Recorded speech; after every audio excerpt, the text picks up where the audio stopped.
आप देख रहे हैं सिटी न्यूज झारखंड।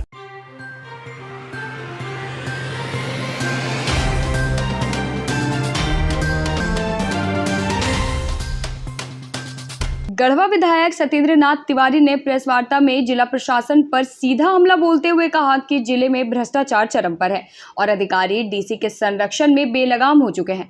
मेराल में 2399 क्विंटल अनाज घोटाले पर सवाल पूछने पर डीसी का बचाव करना और डीलरों को निलंबन के बाद बहाल करना यह दर्शाता है कि गरीबों के हक का राशन लूटा जा रहा है। विधायक ने पूछा कि 5 किलो की जगह 3 किलो राशन क्यों मिल रहा है, आखिर इतने भ्रष्ट डीलर किन शर्तों पर बहाल हुए। मनरेगा में 50% कमीशन, भवन निर्माण में 8% और अंचल कार्यालयों में मोटेशन के नाम पर भारी उगाही के आरोप लगाते हुए विधायक ने कहा कि डीसी को सब कुछ पता है, फिर भी आंखें मूंदे बैठी हुई है। अवैध खदानों, बिना क्लियरेंस के पुल निर्माण, मुआवजा न मिलने वाले सड़क निर्माण और बालू माफियाओं के खेल पर उन्होंने कहा, या तो भ्रष्ट अधिकारी सुधर जाएं या गढ़वा छोड़ दे। तिवारी ने पीएमओ, गृह मंत्रालय, ईडी और सीबीआई को इस पूरे भ्रष्टाचार की रिपोर्ट भेजने की बात कही। संजोग से मैं भी पढ़ा लिखा नेता हूँ और यहाँ के आम जनता मतदाता हमको इसलिए मत दिया है, ये सत्येंद्र तिवारी हमारे साथ न्याय करेंगे। यहाँ के आम मतदाता, आम लोग हमें 10 साल विधायक बना करके रखा था 9 से 19 तक, और उनको हम पर भरोसा है। उनको हमारे उन 10 वर्षों के कार्यकाल को याद करते हैं और 19 से 24 तक पूर्व मंत्री मिथिलेश ठाकुर के कार्यकाल से जब कंपेरिजन करते हैं तो उनको बड़ी प्रायश्चित करना पड़ता है कि मैंने एक ईमानदार नेता को खो दिया, जो आम गरीब गुरबा के आवाज़ को काफ़ी उठाता था, चाहे सड़क पर हो या सदन में उठाता है। जब मैं हारा भी था तो कई राजा महाराजा जो गरीब का जमीन लूटना चाहते थे, हड़पना चाहते थे, मैंने उनके साथ मिल करके आंदोलन किया, प्रदर्शन किया, धरना दिया और अल्टीमेटली उन गरीब आदमी का, जिनका ज़मीन सामंती लोग लूटना चाहते थे, उसको उनसे निजात मिलाने का काम किया। इसलिए वोट दिए और बिना पैसा के वोट दिए। चर्चा तो है कि मिथिलेश ठाकुर जी 2 अरब खर्चा किए वोट में, लोगों को बांटे, लेकिन बाहर गढ़वा की जनता, देवतुल्य जनता, जिन्होंने रुपया को ठुकरा दिया और भारतीय जनता पार्टी के सिंबल पर हम चुनाव लड़ रहे हैं, हमको वोट देने का काम किया और मैं यहाँ से चुनाव जीत गया। जनता ने हमें जिस उम्मीद पर और जिस भरोसा पर और जिस काम के लिए वोट दिया है, हम अगर उनके साथ न्याय नहीं कर पाएंगे उस दिन सत्येंद्र तिवारी इस्तीफा दे देगा, मैं विधायक नहीं रहूँगा। चूँकि लोग हमें इसीलिए चुने हैं कि भाई भ्रष्टाचार जिस तरीक़ा से आज बढ़ा हुआ है, ब्लॉक में चले जाइए, 50% कमीशन है मनरेगा की योजना में और 50% मनरेगा की योजना में कमीशन है और उसका 20% पैसा यहाँ के शेखर जमुआर डीसी साहब के खाता में पहले चला जाता है। इसीलिए भ्रष्टाचार के खिलाफ एक शब्द कभी मनरेगा के विरुद्ध कोई एक्शन यहाँ के डीसी का आप नहीं देखिएगा। और उसका मेजर हिस्सा पूर्व मंत्री मिथिलेश ठाकुर जी भी उस जेब जो भ्रष्टाचार से पैसा जनरेट होता था, उस पाप का ये भी हिस्सा बनते थे। मिथिलेश ठाकुर जी भी मनरेगा में पैसा लेते थे। अब देखिएगा, सभी मनरेगा गाइडलाइन का वायलेशन करा दिया मिथिलेश ठाकुर, जिसके पास कोई कागज नहीं, कोई पेपर नहीं, कोई रॉड सीमेंट लोहा का दुकान नहीं, पत्थर मोरम का दुकान नहीं, बालू का कोई लीज का उनके पास पेपर नहीं, उनको वेंडर बना करके बाद जबरदस्ती 1-2 करोड़ रुपया उसमें डलवा दिया, जो मनरेगा गाइडलाइन के अगेंस्ट में है, और वहाँ के माध्यम से पैसा जनरेट करके ये लोग बांटते रहे। तो भाई मैं अगर विधायक बना हूँ तो लोगों का हमसे उम्मीद है कि भाई मनरेगा में जो भ्रष्टाचार है उससे हमको निजात मिलेगा। अभी जो परसों बैठक हुआ, झांसा का बैठक, मैंने वहाँ कहा उपायुक्त को कि भाई मैंने आपको एक रिटेन में पत्र दिया था दिशा के बैठक में। मैंने कहा भाई दिशा के बैठक में, पिछले दिशा के बैठक में मैंने आपको एक पत्र दिया था, उसमें बरवाडी पंचायत चिनिया प्रखंड के 150 ऐसे लोगों का नाम है जिनको कुआं नहीं बना, कुआं है ही नहीं धरातल पर, पशु शेड धरातल पर है ही नहीं, और 100% पैसा का निकाल।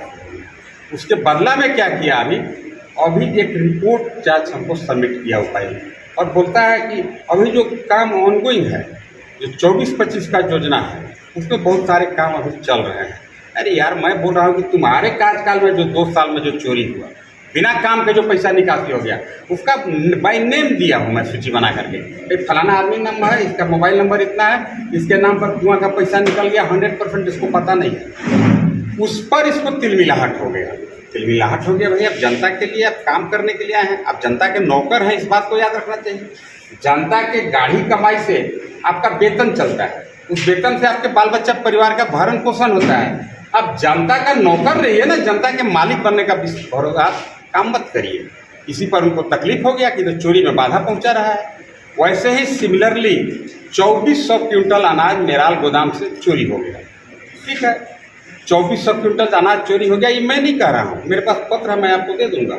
वहाँ के मेराल के सीओ जो उन दिनों एमओ थे, उन्होंने डीएसओ को लिखा कि भाई 2400 क्विंटल अनाज गोदाम में गायब है। अभी लोग कैसे पहुँचते हैं, उसमें तो डीसी भी संलिप्त है, डीएसओ भी संलिप्त है।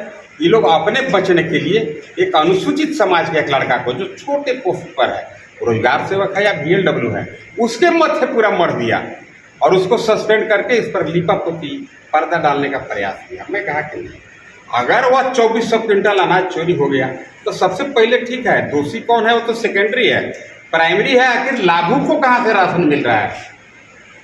एक पदाधिकारी उसमें लगा बोलने कि उसी में थोड़ा थोड़ा काट काट के हम लोग मेकअप कर रहे हैं। अरे यार, चोर खा लेगा, जनता का पैसा चोर खा लेगा, उसका दंडित जनता होगा। उसका सटीक आंसर नहीं दे पाया। इस पर मैंने उसको कहा कि जी नहीं, तुम जनता के नौकर हो, तुम गरीब का निवाला छीन लिया, तुम पाप के भागी हो। उसी को अगर अमर्यादित कहा जाता है तब तो अमर्यादित बात मैंने कहा। अगर उनके पास कोई वीडियो है तो बोलिए कि सार्वजनिक करें। हाँ, लेकिन हम अभी भी कह रहे हैं यह भ्रष्टतम डीसी है। मैंने 9 पॉइंट इसके अगेंस्ट में आय से अधिक संपत्ति के जांच की बात मैंने कही। मैंने प्रधानमंत्री को, मैंने गृह मंत्रालय भारत सरकार को, ईडी को, सीबीआई को, इनकम टैक्स को, चीफ सेक्रेटरी झारखंड सरकार को इसके विरुद्ध लिखा कि भाई आदमी जानते हुए आंख बंद इसलिए करता है कि उस करप्शन का मोटा रकम इसको मिलता है। एलटीसी के नाम पर क्या हो रहा है आपको पता है, कैसे लूट बचा हुआ है। आपका अपना जमीन है, बेचने जाइएगा, वहाँ पर दलाल के थ्रू सीओ आपको कह देगा कि इसमें आप लोग कई गो भाई हैं, 2 गो भाई हैं, फुआ कई गो हैं, 3 गो हैं, अब जाइए फुआ के कई गो बेटा हैं, सबके ले आइए, तब एलपीसी बना के देंगे। तब काम में आपको उलझा देगा ताकि उसको आसानी से आप पैसा दे करके एलपीसी बनवा दें। ये जो धक्का धक लूट चल रहा है, क्या इसमें डीसी को पता नहीं है? अगर डीसी को पता नहीं है तो हे भगवान हम पर बजर मार दे। अगर डीसी को पता है तो मत मुए, उतना चोर है, उतना चोर मुएगा भी तो ऊपर जाके गंदगी कर देगा। इतना करप्ट आदमी है। पूरे गढ़वा में जिस तरीका से लूट मचा हुआ है इस डीसी के संरक्षण में, हमें लगता है कि महापाप का ये भागी है। अभी आप देखिए एलपीसी तो ठीक है, एलपीसी अलग विषय है। राशन का चोरी हो गया 2900 क्विंटल 2200 क्विंटल, उस पर भी हम नहीं जा रहे हैं। अभी आप चलिए मनरेगा का 50% कमीशन कहिएगा, उसको कहेगा, उसमें भी पता नहीं है। आज पीएम किसान सम्मान निधि जो 6000 प्रत्येक किसान को मोदी जी देते हैं, 2-2 हज़ार रुपया करके 3 बार में, यहीं पर चलिए आप बिशुनपुरा प्रखंड में अरबों रुपया दूसरे जिला में निकासी होकर के चला गया गलत तरीका से। उसमें भी संलिप्त है ये डीसी। आखिर आप हेडमास्टर बने हुए हैं, मास्टर कौन काम नहीं कर रहा आप नहीं देखेंगे। अगर आप नहीं देख रहे हैं इसका मतलब आपकी मिलीभगत है, आपकी संलिप्तता है। ये सब बहुत तरह के आरोप इस पर है। मैंने कहा कि भाई वन विभाग के जमीन क्लियरेंस नहीं मिला, इसलिए गढ़वा से चिनिया सड़क 2.5 किलोमीटर आधा बना। आधा क्यों नहीं बना? डीसी बोला कि उसका एनओसी नहीं मिला। डीएफओ तो कुछ बोला नहीं बेचारा, वो तो झूठ फूट के उसका नाम बढ़ रहा है। डीसी बोला कि उसका वन विभाग का क्लियरेंस नहीं मिला।